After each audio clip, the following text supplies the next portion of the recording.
like to call this meeting to order. Do I have a motion to adopt the agenda? Second. All in favor? If you would, please rise and join us for the invocation. Let's pray together. Father, thank you for this time that we have together.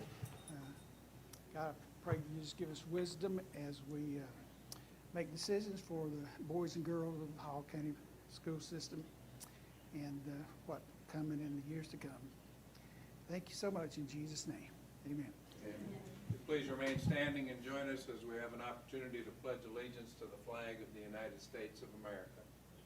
I pledge allegiance to the flag of the United States of America and to the republic for which it stands, one nation, under God, indivisible, with liberty and justice for all.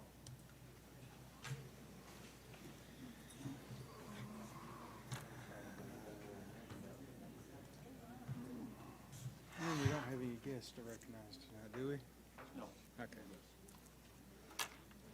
All right, moving on to the consent agenda.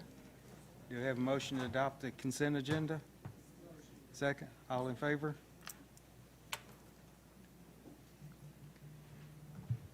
Board operations, September. Yeah, it's on. Board members, if I can refresh your memory that we will have the next board work session at North Hall High School on September 14th. It will not be in this room. At 4:15, the students at North Hall will be prepared to give tours of the new facility. At 5 o'clock in the auxiliary gym, we'll have a program and a dedication.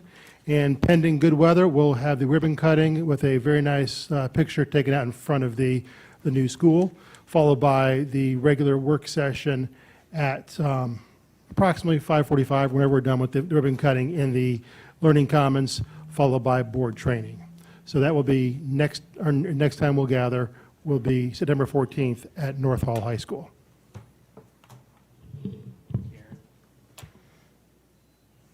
Curriculum and instruction. Well, I am going to do a poor job of being here in place of my colleague Suzanne Gerard, who could not be with us tonight. But we would like to start with policy GARH, which is board policy for employee leaves and absences revision.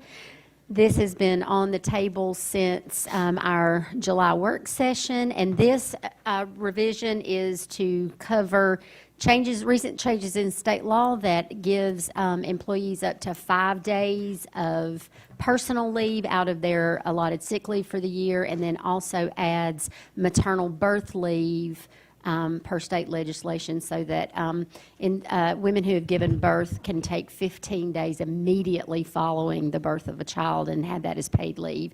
So since that has been sitting on the table for 30 days, we would like to move forward with that policy, please. Make that in the form of a motion, and we certainly support that, that we update that policy and adopt it tonight. Do I have a motion? Second. All in favor? Thank you. Attendance. Yes, the next thing on the agenda is going to be an attendance update, and for that, we have our new Director of Student Services, Mr. Jared Ballou.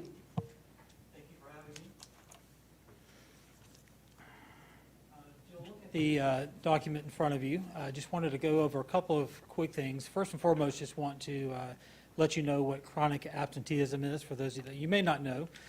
If you miss 10% of a school year of 180 days, so that'd be 18 days out of a school year, then you are deemed chronically absent. So kind of keep that in mind as I kind of talk through this information tonight. The next thing I'd like for you to look at is the chart that's right below that, the state versus district longitudinal data.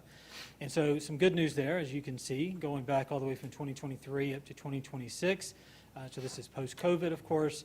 You will see that we have all state rate and the Hall County rate for chronically absent have been reducing in the right direction. So you might still see in 2026 that the state was at 17.7% and the Hall County was 18.6%, which means that we were a little bit higher than the state average. But if you will actually click on the yellow link, which says individual school longitudinal data, I would like to show you that real quickly. So if you'll look at the not the top yellow lines, but the third one down, I guess, if you're looking at the chart, you'll see that there is a percentage there. And I'm going to walk around here and just talk real loudly. So the percentage from 19.5 from 2025 to 2026 for the state was a one. Yep, sorry, thank you. I will do that. Was a 1.8% drop in chronic absenteeism, which is a good win. If you look down, though, at Hall County, we went from 22.3 in 2025 to 18.6, which was a 3.7 drop. So even though we are still currently higher than the state average, you can see that we are making some real gains in terms of reducing that number, once again, 18 days or more in the Hall County School District. So very thankful for that. Looking forward to continuing that work. If you'll go back to that main screen again, please. The other things that I wanted to point out with this is, there we go, thank you. The other thing I'd like to point out with this is the attendance committees, which is the blue section to your right. So this is based on Senate Bill 123. We are required to have a district and school attendance committees. You can see what percentages require that. So if you have a chronically absent rate as the district of 10% or higher, which we do, we're at 18.6 currently. We do have a district attendance committee that meets regularly throughout the year to address concerns, to look at initiatives, to look at ways that we can continue to improve that number. And then schools individually have to have one, which is 15% or higher. So once again, if you go, you don't have to click back into it yet, unless you just want to. But if you go back to that individual school longitudinal data, you'll be able to see what schools individually have reached that 15% threshold, and then, of course, would have a school committee as well. At the district level, we do monitor those committees, and we are going to be working with those schools to be able to determine next steps. Over on your left, bottom left, just wanted to point out a couple of things to you. That's the attendance guidelines. There's an elementary and a middle and high. Those are just simply a way for us to continue to make attendance a pervasive practice in the Hall County School District. So we have practices that at certain days when students have missed, we want our teachers reaching out to schools, to students, and making sure that things are good and encouraging them to be back into the school district. So I'm not going to spend too much time there, but you're welcome to look at those later if you'd like. And then finally, the color, the pink color over to the far right bottom. Just a couple of things here. First and foremost, just want to bring to your attention that the Georgia DOE does have an attendance dashboard. I encourage you to look at that. You can look at the state data. You can look at individual school data. It's a really wonderful website, and a lot of our data that state reported comes from that. We also have something in the district called Analytic View that we use, which is more real-time data. So we use that to make some formative decisions about how well our initiatives are working. So we have that as well. So if you're looking at the attendance dashboard, just know that that is state-reported data, and there is a little bit of a lagging piece to that. If you want to look at more real-time, you would want to look at the Analytic View. The next thing down is just once again, not going to go into the details tonight on this, but I do want to let you know that attendance, first and foremost, we know that students need to be in school. They need to be learning, and that's where they learn a lot. So we want them there. So that's first and foremost why we want to focus on attendance. The other piece of that is that we have our CCRPI. There's a component to that. If you are familiar with the Climate Star rating, which we'll be talking a little bit more, I think, at a later board meeting about, one of the components of that is attendance. And so when you start talking about those climate stars that you get on that public-facing report, that is something that we know that attendance is going to play into. So we want to be monitoring that. We want to make sure that we're keeping those numbers at a healthy level. The last thing that I'll talk about on this piece is the 50% challenge.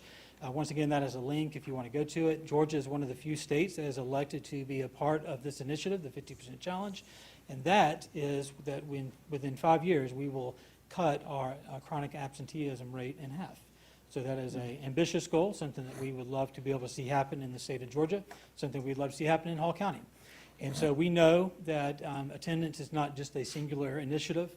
It really is the work of our counselors, our administrators, our social workers, our families who get their students here each and every day to Spout Springs and to all the other schools in Hall County. But I'm just so thankful to be able to share that data with you. I think it's wonderful to see the progress that we've made. And one last thing before I stop, if you actually go back up to that upper chart, I just wanted to point this out to you too, in case sometimes stats can be interesting. If you go up to the very top, you'll see that not only in 25 to 26 that we outpaced, but we actually outpaced the state going all the way back another year as well. So we are about 5.4%, whereas the state was about 3.6. So we're really making some inroads in regards to chronic absenteeism across our district. So, any questions regarding anything that I shared with you tonight? Jared, while we've got Dr. Carter here, I think one of the interesting things, but the vast majority of high schools in this country, you show up and you go to your high school. Maybe you leave at lunch for work-based learning or for some sort of experience in the afternoon. As a former high school principal, Jason, what's the difference in the Hall County School District with thousands of students going to early college and to industry certification classes at Lanier College and Career Academy, and with now the probably 1,700 students involved in the work-based learning and the work-based learning advanced, which is the internships, because some of that low attendance data, which you saw in years past at the high school level, was because kids were slipping through the system in terms of having them being signed in, because so many don't go to their high school first thing in the morning. But talk a little bit about that difference and how you're tightening that up. We still have a little ways to go, it sounds like, because we still have some kids showing up for some incredible experiences that are showing up as absent when in fact they're probably learning more than they ever have. Yeah, one of the things that we found was that it was actually a reporting error. We were not, those work-based learning students, those classes and those dual enrollment classes were not actually marked to take attendance. And so you could have a lot of our seniors and juniors will take multiple periods of work-based learning and dual enrollment. So if I had a student who took 2 periods of work-based learning, 2 periods of dual enrollment, and were in school for 3 periods, if they missed one of those, were counted absent for one of those periods, then they were marked absent for the entire day, because we did not, those other 4 classes were not marked for attendance. So we have fixed that last year. Our data clerks actually are Infinite Campus people, and our data clerks worked really hard to go back and fix those errors. And I'll talk about this a little bit, but the exam exemption policy has also had a positive impact. So we have fixed that, so we think that we'll continue to see a downward trend, hopefully that we'll continue to see a downward trend in our chronic absenteeism at the high school level as well. Yeah. Questions for Jason or for Jared? If you break that down, is it more elementary or high school or middle? The attendance issues, are they about the same in all schools, or is it more Sure. one level than the Yeah, other? I mean, obviously, our high schools, a little bit to what Dr. Carter just shared, were higher than our traditional, and so that was definitely an area of focus with the district attendance committee last year to be able to come up with some solutions to that. And so as we look at our district level numbers, we are obviously wanting all of our numbers to go down. I think even 1% of having somebody miss 18 days out of 180 is not good. But yes, I would say high schools were your highest, elementaries typically your lowest. And so if you go back to the individual school longitudinal data, of course you don't have to do that now, but I think it will really give you a really good perspective on that. I'm really proud of the work that Dr. Carter and just the secondary administration have done to really reduce those numbers. And I think that if we can continue to get those down, we really will see ourselves probably dropping below that state average even. So. I would say, I know the attendance policy changes, and I know working on testing helped with high school kids, but I would say the biggest change in high school attendance has been we're offering more things that they want to be at school for. Sure. We have so much CTAE and so much work-based learning, and I think school is very exciting to a lot of the high school kids now, so I think that's made a huge difference too. It is, and I didn't talk about this on the chart in the pink section, the Tier 1 practices. I think that's where that falls in. I think there's things that are, you're talking about the engagement of the learning, how relevant it is to students. Also, just the fact that we have trusted adult campaigns, things of that nature that will provide just that cohesiveness and that connectivity that students are obviously craving, especially in a social online world these days. So I definitely agree with that. I think attendance is not something that is singular in nature, as you all know.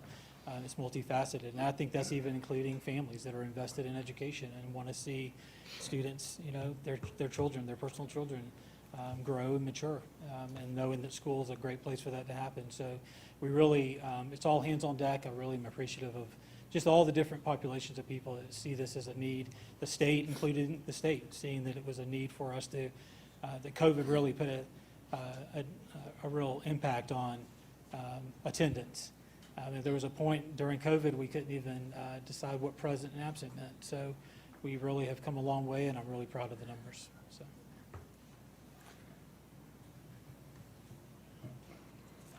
Good job. Thank you, Jared. Thank you. Appreciate it. And Jared, while you are still at the podium, would you also move on to our next agenda item, which is the collective? And I think you probably have another guest with you tonight that's going to talk a little bit about that alongside you, Jacqueline. Yes, Jacqueline Crow. She's our lead social worker and does a phenomenal job of not only doing social work herself, but leading our social workers. And so she's going to just share a little bit towards the end. But once again, just so thankful to be able to stand before you and present some information about the collective. And so if you look on the screen, you'll notice that the collective is something that has been an action that has culminated in a physical space now where we have supports for families within our communities. And so a list of those things. There's some new clothing, school supplies. We have food, come from Junior League. So it's really an amazing thing. It's over at the Johnson Annex. If you haven't had a chance to run by there and see it, I really would encourage you to do so and take a gander. There's some pictures at the bottom, but it doesn't do it justice. It's really phenomenal. Trades and training students, along with Flowery Branch High engineering program, have students in action. Kind of to your point, Dr. Smith, earlier, that they are engaged in this type of work. And so they designed the space. Trades and training students, work-based learning, they worked on this physical space and did a lot of the shelving and things of that nature. So we're very appreciative of them. State of Hope is where the grant that we received to be able to do a lot of the work we did to have this space made available to our community. And so very thankful for them as well. On the right-hand side, if you look at the blue section, that's just a list of some of the different organizations that have supported us and will continue to support us moving forward. We're very thankful of that.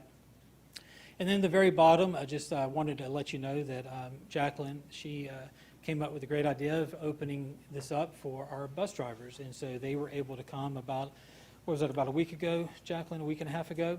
And so they were able to come in, and they ended up serving those families. And you can see the numbers there, both seniors and some students.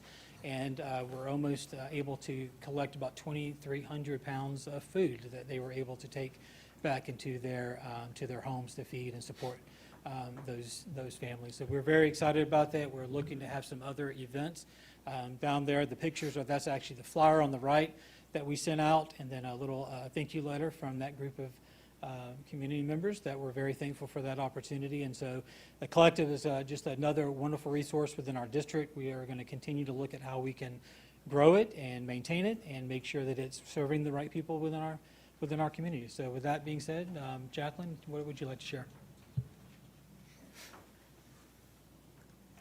I just wanted to thank the Hall County School District for getting behind this. On behalf of the school social workers, this was just a dream 5 years ago when we worked out of a small little office space in the back of Lyman Hall Elementary School.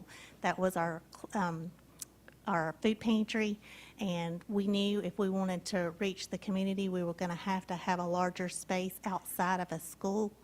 This facility is wonderful. It is something the community is going to be proud of, and we're going to be able to make a real impact now. So thank you. Jacqueline, before you go anywhere, latest numbers I've seen is that we officially have over 7,700 homeless people in Hall County. A lot of those are children. A week doesn't go by when we don't hear about you, our social workers, saving those students who are sleeping in cars, sleeping at a friend's house, sleeping in a tent somewhere. It's pretty hard for these kids to learn if they're hungry, isn't it? That's right. And it's pretty hard for these kids to learn if they're sleeping in the back of a 1986 sedan, That's is it right. We not? can't expect them to come to school and learn when they're hungry and they haven't slept. And just to save our staff, Aaron, some time, because it might save an open records request or two, how much of this food and supplies are we purchasing out of tax money? Zero. Thank you. How much was it? 0. Thank you. It's all donated. And Jared, you forgot the generosity of Jackson EMC. They also were a sponsor in the construction of this facility. Thank you. My apologies for that. Any questions just related to the collective? All right. Thank you. Thank you. And next, we will hear from Dr. Jason Carter, our Director of Secondary Schools, who's going to talk to us about high school data trends.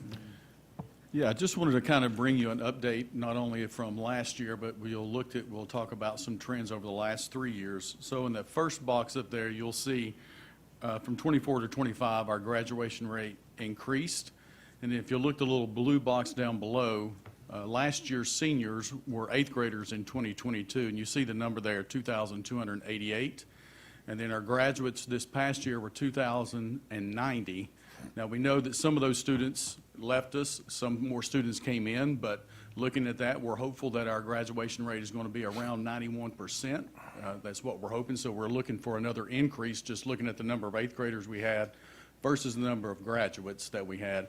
And so schools have until this Thursday to clean up any of those students who may have left us to make sure that they were withdrawn correctly and not listed as a dropout unless they actually were. So we've got until this Thursday to sign off on that for the state level. So that's the first thing I want to talk about. Jason, the graduation rate's one of those things that I've been saying for 30 years people play games with. Why is it that we have some school districts with relatively stable populations that have 20, 30% fewer seniors than they had 8th graders 5 years before? Where are those kids disappearing to? And are they just... I'm not sure where they're disappearing to, but it's an inflated graduation rate the way I see it, because they've lost 30% of their 8th graders, but then their graduation rate stays the same. So 93, 94% of your senior class still being here from 8th grade is pretty phenomenal, so Yes. well done. We're hanging on to those kids, which is important. We've already talked a little bit about attendance, so this is strictly high school attendance, and on that document that Jared shared with you, you can look and see at individual schools. I do like to report to you that each high school decreased their chronic absenteeism, and it's an opportunity I want to take to thank the board for that, approving that exam exemption policy I talked about a little bit earlier. Obviously, coding those absences correctly helped us, but I do believe the exam exemption policy helped as well. If we go back 2 years ago, you allowed me as the principal of Flower Branch High School to pilot the exam exemption policy before it went across the district, and we had the lowest graduation or chronic absenteeism that year that we implemented that exam exemption policy. So I do believe it had a positive impact on all of our high schools. As we see that continue to trend down. Obviously, we still have room to go, but we're encouraged that that rate has dropped almost 5%, and that each of our high schools decreased their chronic absenteeism rate. If you look down at the next box down below on your left, we'll look at our dual enrollment numbers. We've talked a little bit about that tonight.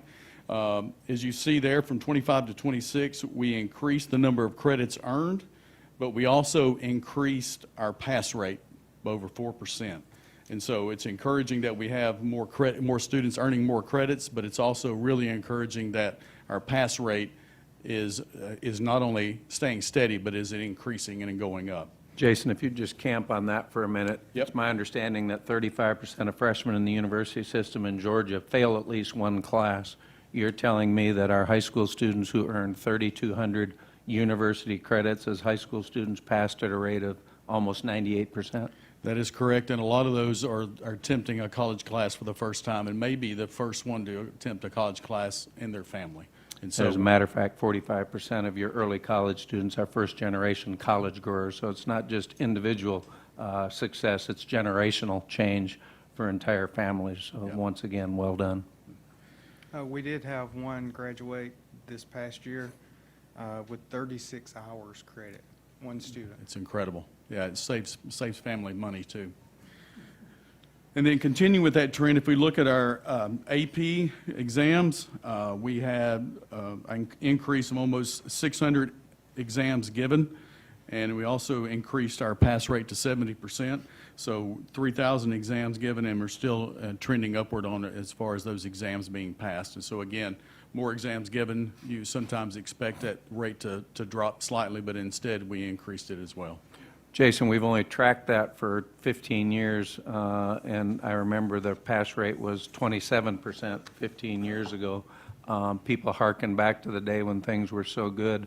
Are you telling me that we've taken an AP pass rate with record numbers of students not only doing dual enrollment but taking AP classes, going from a 25% pass rate to a 70% pass rate? Yes, and I was an assistant principal at Johnson when that pass rate was 25%. And so, yes, I do remember that. And then next is something that you hear talked about across the country is really SAT scores. And you should be very proud of your students and staff. As if you look at our Hall County School District, average test score was 1,063, while the state was at 1,043, and the nation was at 1,043. So our students outperformed both the state and national average on average SAT scores. And the first time in the history of the district, which would have been unheard of just 10 years ago, first year in the history of the Hall County School District, I believe we outpaced the Gwinnett County School District with That is average correct. SAT scores.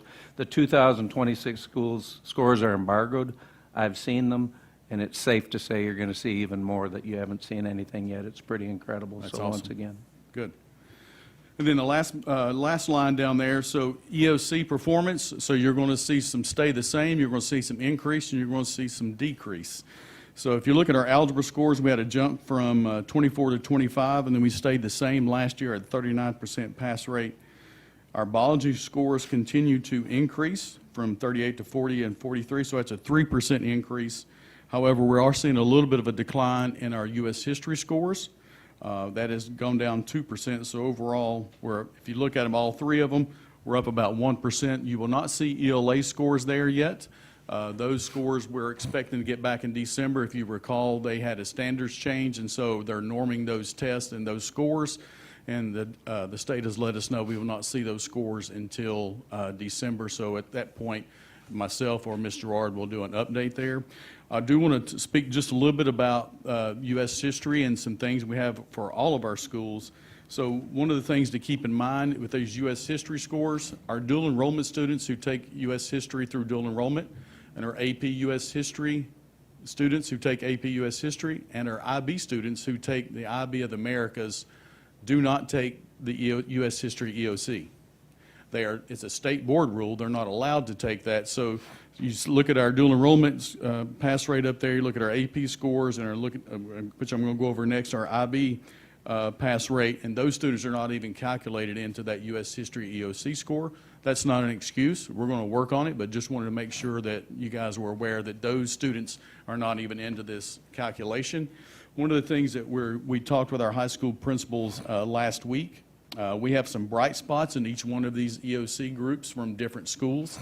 And so for our October professional learning workday, we're going to try to get those teachers who are our bright spots, who have consistently had good scores across the last 3 years, to get them together with our teachers from our other schools to kind of discuss what they're doing and how they're attacking this to have such good scores and do it consistently. Another thing to keep in mind when you're looking at our EOC scores, for a lot of schools, you're talking about 8 teachers, maybe 8 teachers. For algebra, when I was a principal at Flowery Branch High School, I had 2 teachers that was teaching algebra. I had 3 teachers teaching U.S. history. I had 2 teachers teaching biology, and I had 2 teachers doing the American Lit back then. So these scores are weighted on a different set of kids every year, but we're also talking about somewhere between 6 to 8 teachers each year too as well. So again, we're going to work on those EOC scores. We're happy with where our biology's at. We want our algebra to increase, but we're going to start looking at that U.S. history as well. Jason, for at least 15 years, we've had some people suggest that our middle school students should not be taking high school courses. And of course, we have hundreds of them do, which is the reason we have thousands of students earning college credit, because they've gotten some of that preliminary work out of the way. Those middle school students who are taking these EOCs, I suspect they're passing at much lower rates than these high school kids. Is that right? That is incorrect. As a matter of fact, I can tell you for the algebra, for our 8th graders last year, for the algebra EOC, 5 of our middle schools had a 90% or higher pass rate. Overall, I think, don't quote me on that, I think it was an 84% pass rate on algebra concepts and connections. Those scores are not in these current scores. They actually come up the year after they become a freshman. So you're telling me that by letting students with high support and high expectations absolutely blow those scores out of the water as middle school students, they're not even in these percentages? No, sir. Thank you. No, They come up later with the CCRPI scores.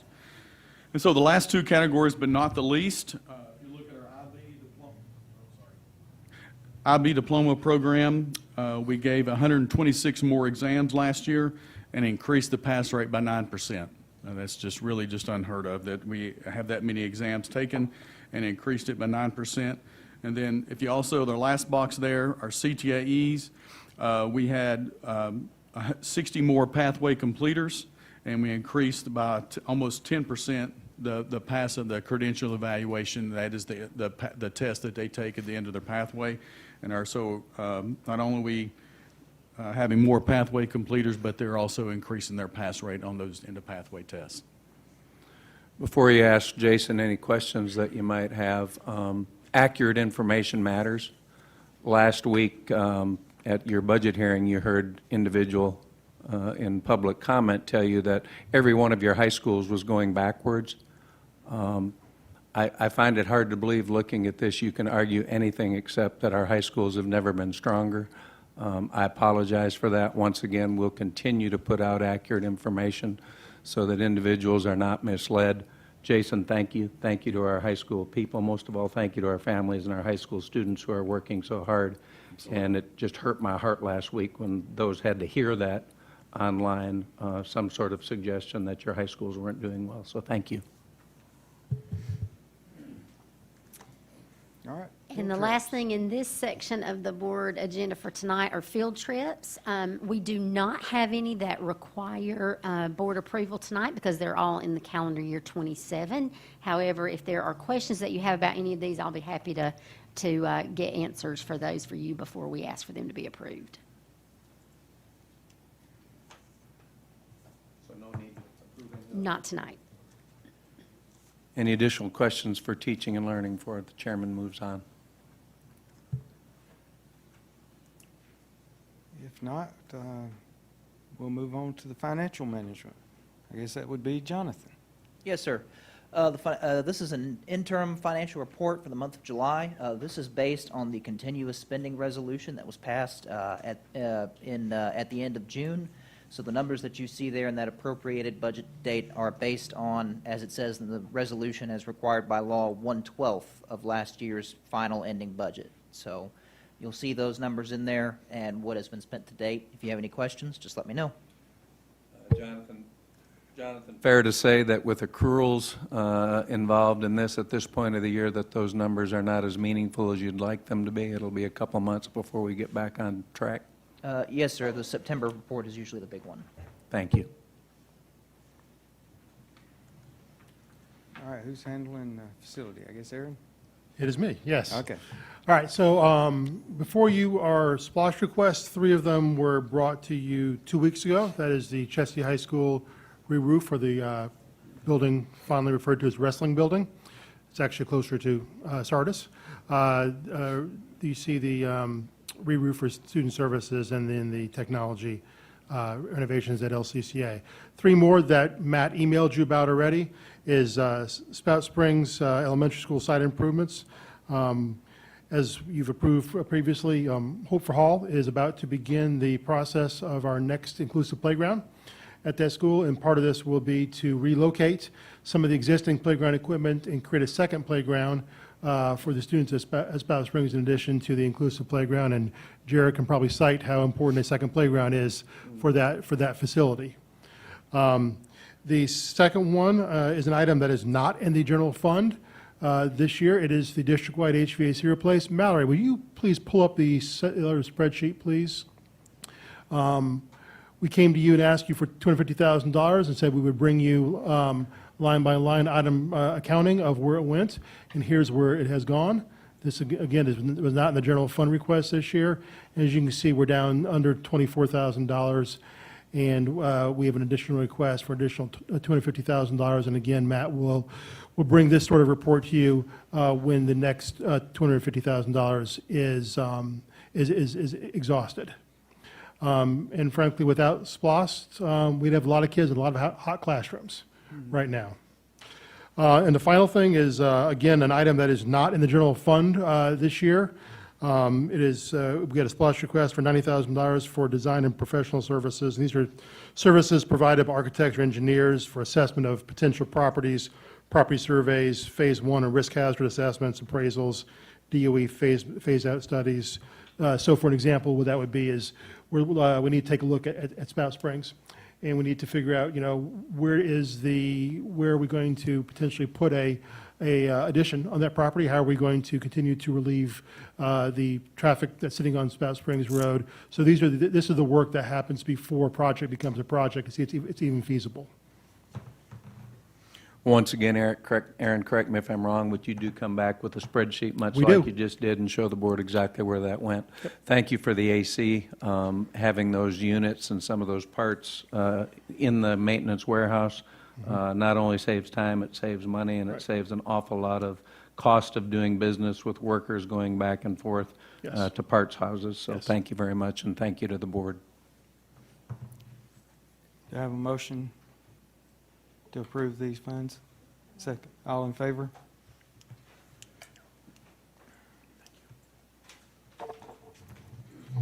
Personnel. Before you tonight are the personnel action items that you were sent on Friday. If you've got any questions, I will be happy to answer those for you.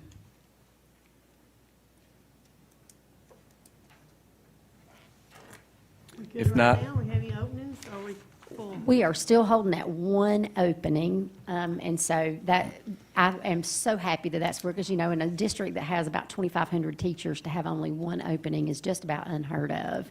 And so we're really excited about that. Good job. Thank you. And it's extremely worked hard. unusual in the market that we're in right now, and it's going to get worse. In case you're not aware, Georgia is retiring about 9,000 teachers a year, and the university system is putting out about 6,000 teachers a year. I don't know math as well as some people, but I think that's about 3,000 short of what we need. There are high schools in Middle and South Georgia that have a majority of their teachers who are not certified. So I'm very thankful for what you've done, what you and your team have done, and for Hall County continuing to be a place that people want to work. That being said, make that personnel packet in the form of a motion for approval tonight, please. Do I have a motion? Second. All in favor? All right, now it's time for citizens' input. Seth?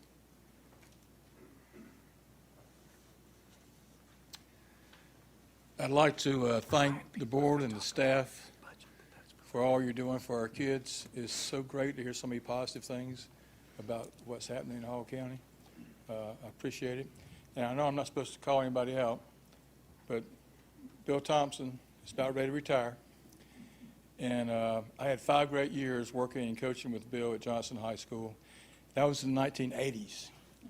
And now, 35 years later, he's still at it. So, Bill, congratulations, and appreciate all you've done. Seth, are you saying you're ready to come out of retirement? Is that what? I'm trying to keep my wife retired. If it wasn't for that, I would probably be out there bouncing the basketball somewhere. I also like to thank the board for encouraging the schools to stream their games. I appreciate that. I think there are a lot of happy grandparents around that now get to watch their grandkids play that didn't get a chance to do it before. And for me, it gives me a chance to be at one game and then go home and watch somebody else play at another game, so I can watch 2 or 3 games in one night because the schools are doing that. And I hope you encourage them to do everything they can, not just basketball and football and some of the major sports, but do some of the non-major sports, and also maybe do drama and band concerts and things like that. And I can envision Hall County having their own network somewhere down the road where they, instead of us paying somebody else, people will pay Hall County. You could put advertisements on it. It'd be a great source of revenue. I don't know how much it costs, but I know we got I know we got a good technology staff, because I saw that at the public hearings last year, what they were doing. So I think possibility is there. And the last thing I want to talk about is the rezoning at White Sulphur Road close to Dill Elementary School. I have lived in that area of the county for 50 years.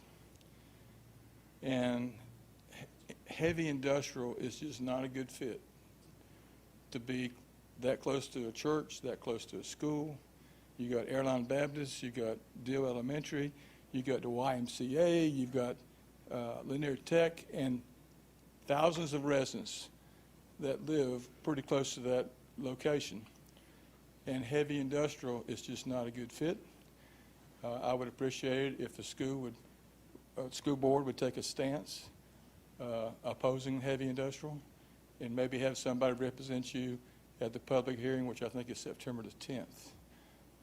But I think it's, something's going to go there, I'm sure. But heavy industrial is not a good fit. So appreciate your help, and thank you for the opportunity. Thank you, Seth. Susan? No. Frank?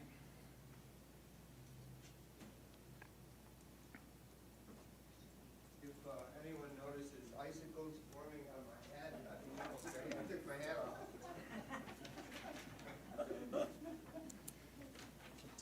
I'm here to speak with you again about including photoelectric, solar electric in your new construction and renovations. I volunteer with an organization called Aldera. They sponsor a program where retirees spend time mentoring adolescents using Zoom. I've been mentoring South Korean Sihu Lee since 2019. Last week, South Korea experienced the highest temperature they have ever had, 106 degrees Fahrenheit. Sihu has been on vacation from school. Each week when we meet, I ask him if he spent time outside. He really does. His temperatures are so high.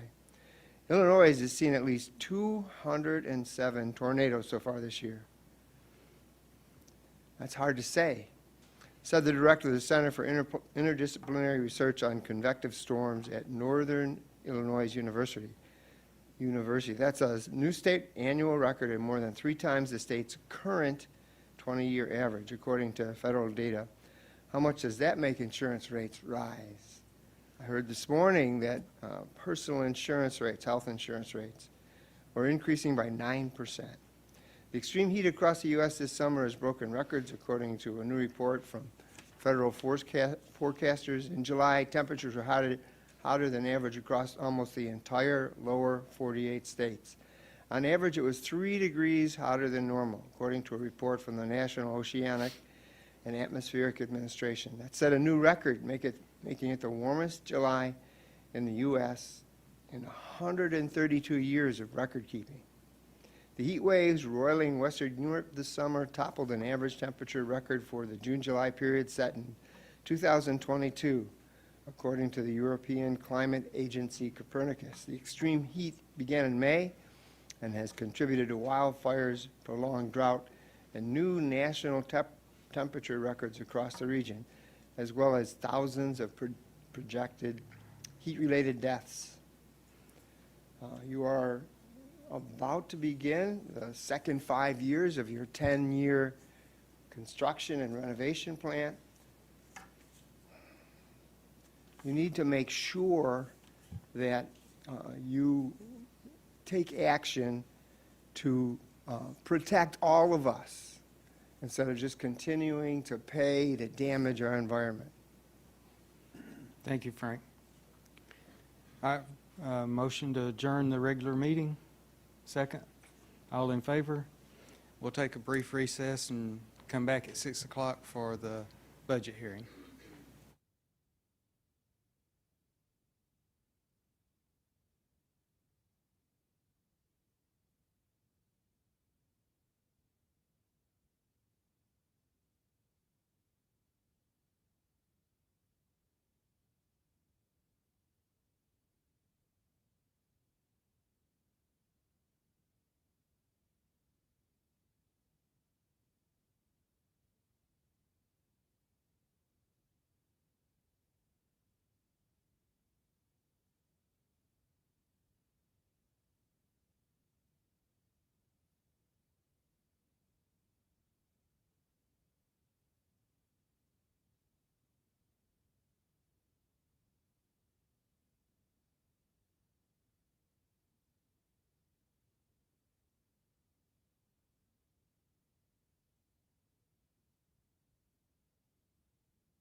I'd like to call this meeting to order for a budget hearing. Do you have a motion? Second? All in favor? And I think Jonathan's going to do a presentation for us. Yes, sir. When you are looking at that budget file, Mallory, if you'll pull up that proposed fiscal year 2027 right there. So when you're looking at that budget file, you can break that down into a few things. So first up in there is a budget overview that kind of tells the process, the story of how we developed the budget. You'll also see some of the development highlights, which are some of the factors that went into developing the budget for this year. From there, the big area that really is a focus is the summary of the proposed budget for all funds, which is right around page 13 and page 13. And with that, that's just kind of the summary of the entire budget. The one that's usually of interest to most folks is that general fund. You can think of those other funds sort of like your checking account. You may have more than one bank account for your home. These aren't separate bank accounts, but they each have their own purpose. But the one that we generally operate from is the general fund, similar to your checking account at home. And in the general fund, currently for FY27, we are proposing total expenditures in that of $382.85 million. And then for the revenue side, we are proposing a budget of $382.1 million. That's based on a 15.49 mill rate. That's a placeholder right now. Out of this budget, about 84% is made up of salaries and benefits. Those rates are set by the state. You also have, you'll see that for FY27, those are roughly about $103.6 million for the coming year's budget. Over the past 10 years, we've seen quite an increase in that area. And that's the other part of this is just we've shown an $11.1 million expenditure increase, but that also in those highlights, it doesn't include a $7 million decrease that we've worked to cut out some additional expenditures out of this budget during the budget development process. And that's all I have, Mr. Superintendent. Bo, there's $11.1 million we lost in revenue last year due to some local legislation in terms of homestead and resetting values to FY23. That piece was not statewide, that was local. Just for folks' information, could you discuss the difference between a budget deficit, a budget surplus, and a reserve fund balance? I asked Bo because he's been a senior vice president in government finance for 25 years and actually knows a little bit about this and put this beautiful summary together. Thank you. That's as thorough as I've seen and concise at the same time. But again, a lot of misinformation about what a surplus is, what a deficit is, and what a reserve fund balance is. Sure. So typically for especially school districts, I do private placement bond issues for municipalities, counties, and school districts all over the state. Really, I mean, you always have an unassigned fund balance, and typically it's going to be at least 3 months. I like to see 4, but we do not have a surplus. So basically, once you build up those funds, once you build up those funds, they just sit off to the side. And so they are there in case you have another 2008 or COVID. So, I mean, it's not a surplus, it's truly a reserve, right? It's like a savings account. And you weren't with us. You weren't With us at the time, but that's the reason in 2011 that we had to let 138 teachers go. That was the reason that students went to school 170 days instead of 180. It's the reason that every employee in the district took dramatic cuts in their pay because we had no reserve fund balance, and we ran a $20 million deficit that year. So thank you for making that distinction, and thank you for putting that together. Sure. By the way, that's on the website, has been, all of our information right there. Any other board members want to make comments? I would just echo about that reserve. I mean, I was sitting here in that when we did make those cuts all those years ago, and That's why I'm very protective of, and like Bo said, we do not have a surplus. We have a reserve balance. That is much different. It is a protection of our students, of our teachers, and it's also protection for Hall County in general that we don't have to experience. And I know many times it's compared to, people compared to household budgets, and I know I have to cut my household budget from time to time, and sometimes we have to cut out things that we do not want to cut out. The problem is if I have to really strip my household budget, my neighbor across the street doesn't lose their job, or the teacher down the street doesn't lose their job. And I sat here and experienced that, and that marked me as a person. And so I don't say that in a whining way. I just say that it is what it is. And so that's why that reserve, I try to protect that reserve. I know, Deborah, you had to do some of the firing too, didn't you? Yes, I was a principal during that time, and that was probably the worst week of my entire 40-year career.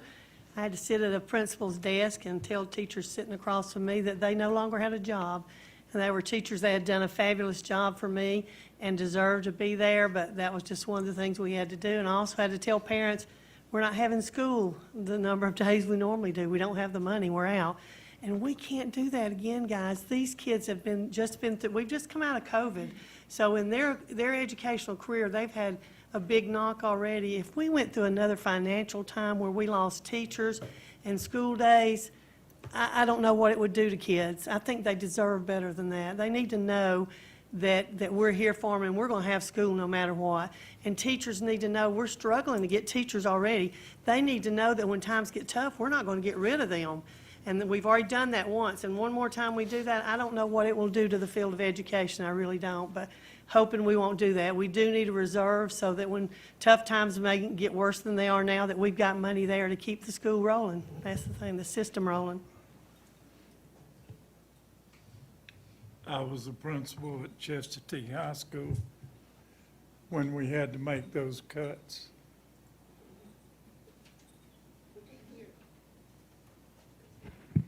I was a principal at Chester T. High School when we had to make those cuts.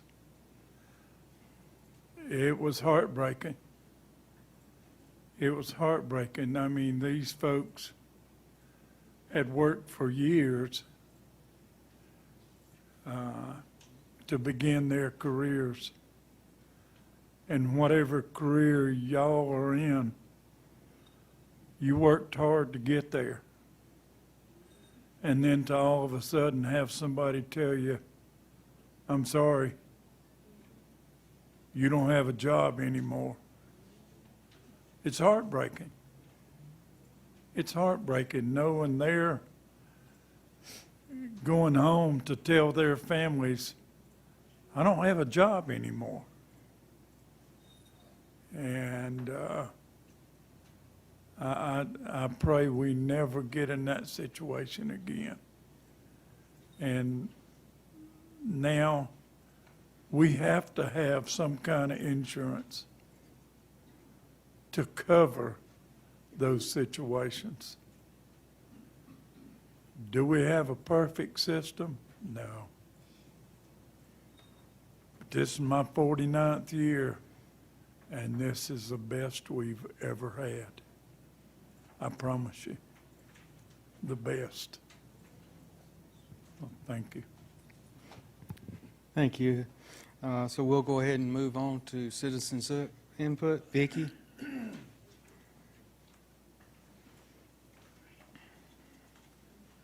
Just a second and bring this up.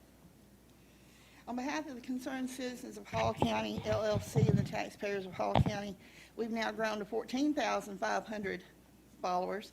I'm requesting the board postpone the adoption of the proposed fiscal year 2027 budget schedule for today until several significant discrepancies in the district public budget presentation has been fully reconciled and explained. I don't know math, I hate math, so I took this information and I uploaded it to ChatGPT to see what it would say. And then I showed it to a couple of CPAs who did this just for fun. The detailed budget appears to support a projected general fund deficit of $9,879,100 whatever. However, the public presentation does not clearly or mathematically explain how the district arrives at that deficit. These are not my words. This is coming from CPAs outside of this institution. The presentation states revenue will increase by approximately $4.6 million. Expenditures will increase by approximately $11.7 million. The resulting deficit will be approximately $9.8 million. Those figures do not reconcile. An increase of $4.6 million in revenue offset by an increase of $11.7 million in expenditures produces a difference of $7.1 million, not $9.8 million. This leaves approximately $2.7 million unexplained in the public-facing calculation for any of y'all mathematicians out there.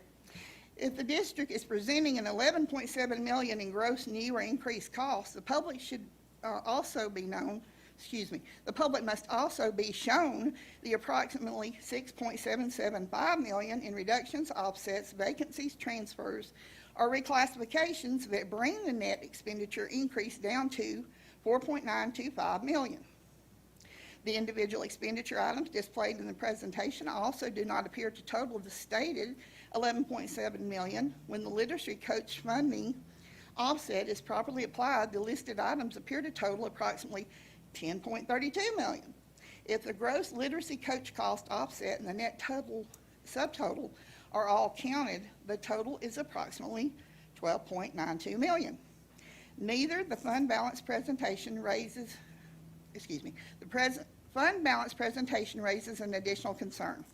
The district states that its target is a fund balance sufficient to cover 3 to 4 months of operating expenditures. Based on the proposed fiscal year 2027 expenditures of $382,845,000, average monthly expenditures would be approximately $31.9 million. The projected beginning fund balance of approximately $87.6 million represents about 2.75 months of expenditures. The projected ending fund balance of approximately $77.7 million represents about 2.44 months of expenditures. Both figures appear to fall below the district's minimum 3-month target. Thank you. Thank you. Susan? Hi. First, I would like to thank you, Bo, for mentioning on here about item 501 to be looked at. That's the central warehouse. I would ask that you put a timeline on the review, otherwise it's just going to be forgotten about. The proposed budget executive summary that I went through stated that the homestead exemption, the 581B,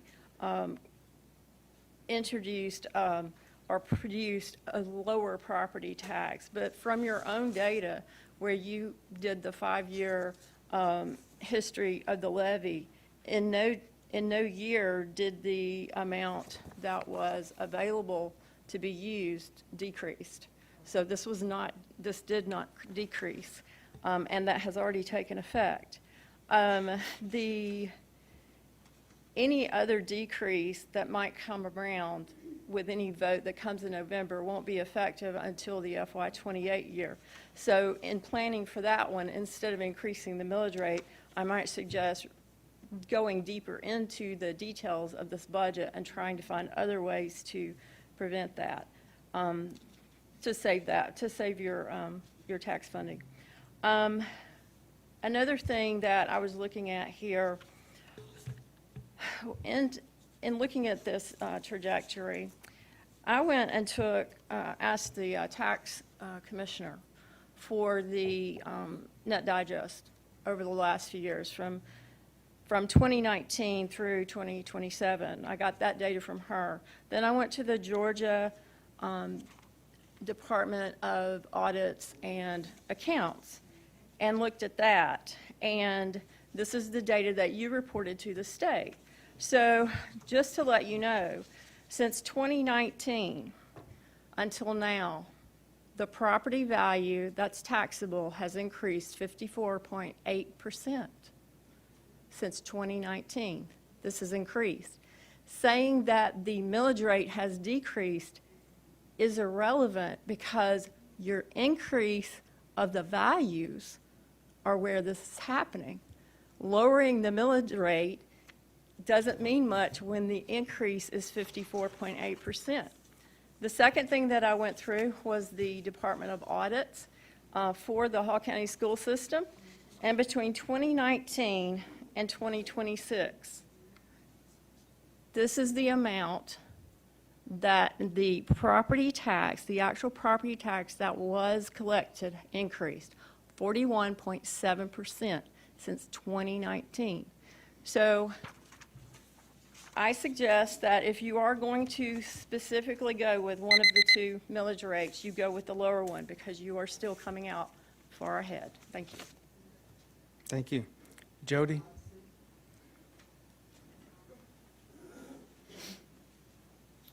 Again, I want to say thanks, Bo, for writing the thing that you did and bringing up the covenant situations. We do have one person on the board that bought some property, and 4 hours later, kabam, that joker was in covenant. And they still get it today. And they stand here and they complain about the senior citizens getting a tax exempt and us homestead people. That's kind of a double talk out of one mouth and out the other. But anyhow, I'm going to go ahead and tell you right here, we talk about inflation. So in FY29, I'll start in actually 2020, okay? The actual inflation right here in Hall County was 1.2%. Hall County schools went to 7.17%, so you gained 5.97. FY21, actual inflation was 4.7. You guys went 6.47. You guys gained 1.77. In 22, we went up 8%. You guys went up 13.82%. You guys made out like a bandit, 5.82. FY23, inflation went up 4.1. You guys went up 9.49%. Now looky here. This is where you lost your federal money. Your federal daddy money, your baby daddy money, this is when you lost it, okay? So, then, this is where you lost your money. Inflation went up 3.4. You guys only got 2.11. So you guys lost money there.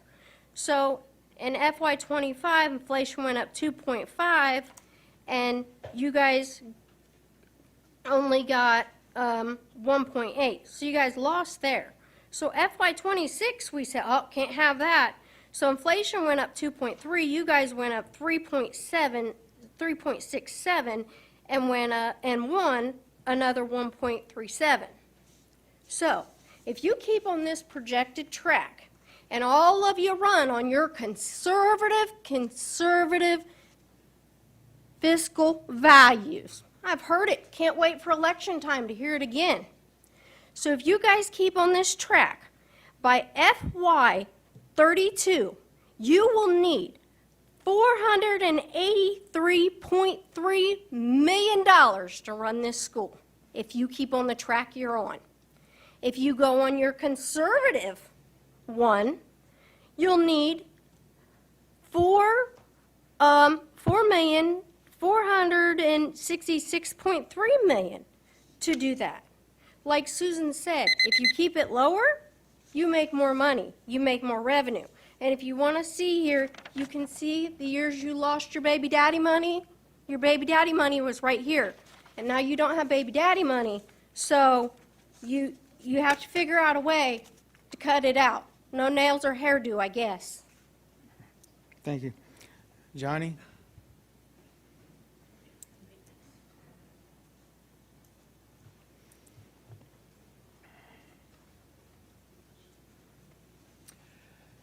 And I believe starting in about 2004 or 2005, you had a couple of community members who were speaking to the board about the importance of maintaining reserves.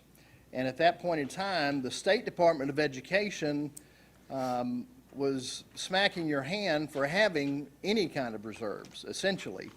I would encourage this board to adopt a policy to maintain at least a 10% of budget reserve account. guess what, folks? 2008 and 9 and 10 and 11, it's coming again.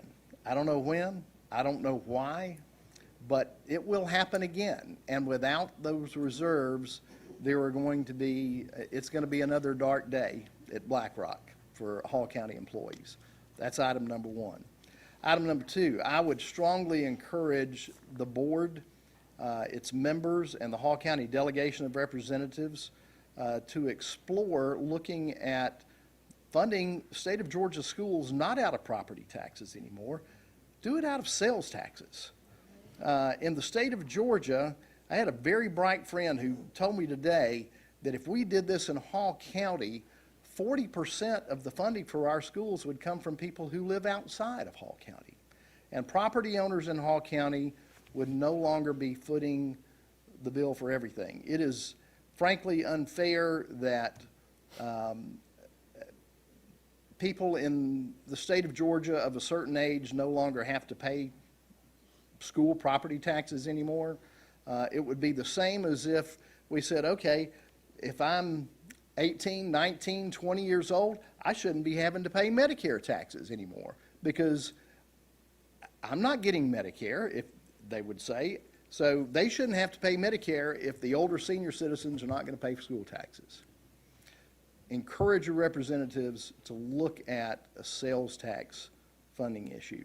And lastly, unfortunately, as board members, you are elected and appointed to make difficult decisions. You have all made very difficult decisions at times. And I encourage you to do not the popular thing. Nobody wants to see their property taxes go up. None of you want to see your property taxes go up. But do the right thing and represent the boys and girls in Hall County schools. Thank you. Thank you, Johnny. Garrett?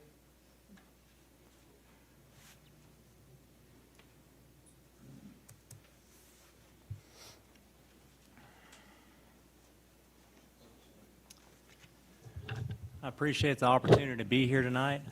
My name is Garrett Hibbs. I'm our Agriculture and Natural Resource Extension Agent here in Cole County.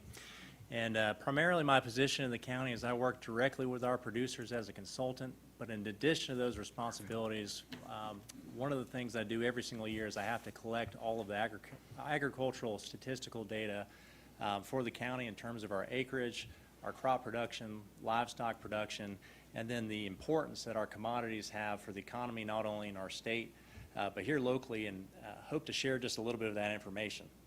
Here in Georgia, our number one industry is agriculture. It contributes just over $100 billion to our state's economy every single year and produces over 370,000 jobs in the state.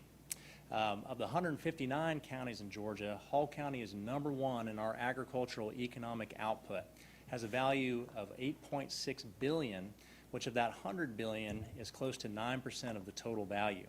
In addition to this, Hall County is number one in the state of Georgia for jobs related to agriculture with over 21,700. While Hall County agribusiness is extremely important to the state, it's also extremely important here locally. If you took all of our industries across the board here in the county, they have a value, our economic output has a value of $35 billion, and agribusiness accounts roughly 20% of that total value. Our largest contributor is poultry processing at $5 billion, and our second largest contributor is our hospital system at $1.5 billion. I appreciate the school system and y'all's effort to support high-quality agricultural education. One of the best parts of my job is getting to manage the Hall County 4-H Club, and I've seen the impact that careers in ag have on our students, and I commend y'all for the high level of support that y'all give to that industry. So thank y'all very much. Thank you. BJ? BJ Sims? He left. Nath Morris?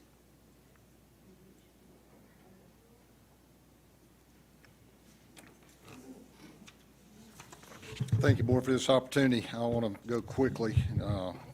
I never could cover everything that I want to say, but I want to quote Rob Norton, former editor of Fortune magazine, who wrote, "The law of unintended consequences is the action of people, and especially governments, always have the effects that are unanticipated or unintended, economists and social scientists have heeded its power for centuries. For just as long, politicians and popular opinion have basically ignored it. Keep that in mind, law of unintended consequences. I'm astounded that annexations from municipalities that also have their own independent school system has not been near the top of the list and discussed in public opinion. We're talking about hundreds of millions of dollars that has been handed, not $79,000 for a warehouse, hundreds of millions of dollars with a stroke of a pen, leave Hall County and go to one of our neighboring school districts. Two independent school districts in this same county. This board had a tax revenue sharing plan agreement with one of our neighbors' systems for about 12 years until they finally said, "Nah, I think we'll keep our money." The board has tried to have this unintended consequence discussed and amended through legislation to do the right thing to no avail. East Bloss was enacted in 1996 for 1% sales tax to cover public school capital improvements projects, building construction, technology upgrades, and debt retirement, but it cannot be used for daily operational expenses like salaries. Unintended consequences number 2. In order for East Bloss to have been brought before voters, all public schools within a county had to agree to a dollar amount of the splitting of the 1% sales tax. One of our neighbors said, "We'll split based on the FTE, number of pupils per school." The other demanded 6 times the amount of Hall County school students. Before it could even be added to the ballot, that agreement had to be made. We were held hostage. This board was finally able to negotiate with the independent systems to agree not to oppose the board-initiated legislation for East Bloss to be passed, and it all is now on a per-student basis. Unintended consequence number 3 is school tax exemptions. Both state, as was CUVA was mentioned last meeting, to reduce the taxable value of farm and timberland owners, even when they probably have no intention of ever harvesting that lumber. Or local supportive, why not take advantage? One of our representatives took advantage of that CUVA as well. To boil it down, in 2011, Hall County had about 11% of the tax digest that was partially or fully exempted from school tax under approved acts. In 2026, that's grown to 24.69%. Unintended consequences. I urge the Hall County School Board and overburdened property-owning citizens of Hall County who now carry the load of funding education demand our local delegation to rescind any new exemptions from school tax until a full evaluation can be made by the state of Georgia on how to fund education instead of using this antiquated QBE formula. Sales tax is a great idea. Needs to be looked into. We put the cart before the horse on this without any discussion about that. Let me just say, every exemption gets passed on to others, including both my daughter's young families, and I've got one at Mount Vernon Elementary, and when I turn 66 in 4 years, if this is still in effect, I'm not going to opt out because I want to pay for my grandchildren's education. And I'll take advantage of paying for education for others that are missing out on paying for their fair share. Thank you. Thank you. Ray Loggins. Butch Miller.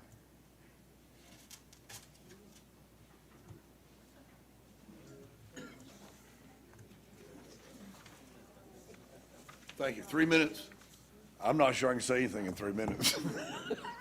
Mr. Chairman, board members, and superintendent, and fellow citizens, I come here tonight as a business person, a taxpayer, a parent, a grandparent, a family that's raised children in this community and sent our children to the county schools where they got an excellent education, excellent experience.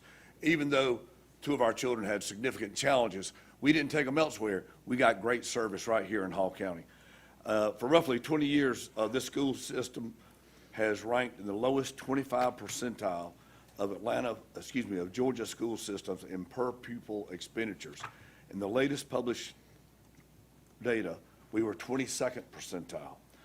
Yet our schools have continued to punch above their weight. Our schools have continued to excel in all metrics. We should be proud of what our schools are doing, and they're doing more with less, but that doesn't mean you do more with less forever. Last year's legislation resetting the local property values cost the school system $11.1 million in lost revenue.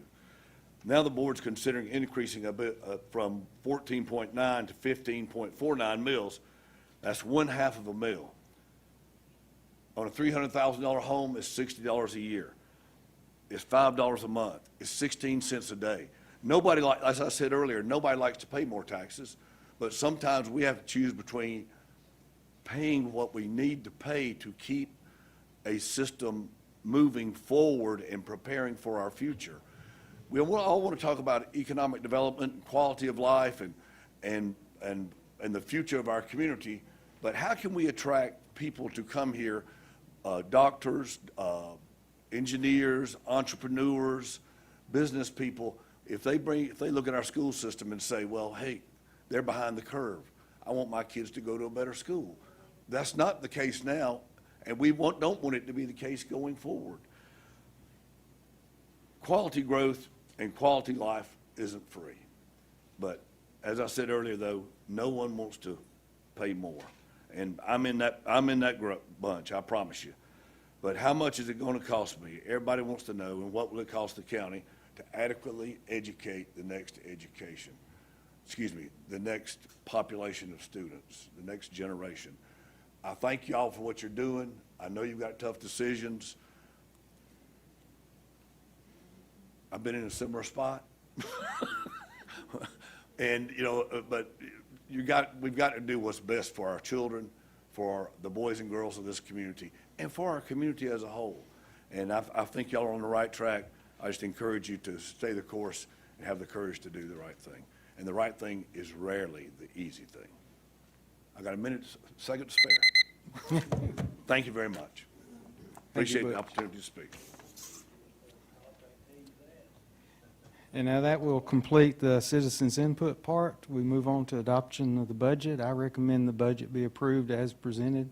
Do I have a motion? Do I have a second? All in favor? And now to the millage rate. I recommend that we approve the millage rate at 15.49 for the coming year. Do I have a motion? Do I have a second? Will. Also continue the 1 mil for the debt reduction. Do I have a motion? Do I have a second? All in favor? And now, do we have a motion to adjourn? Second, all in favor? Thank everyone for coming.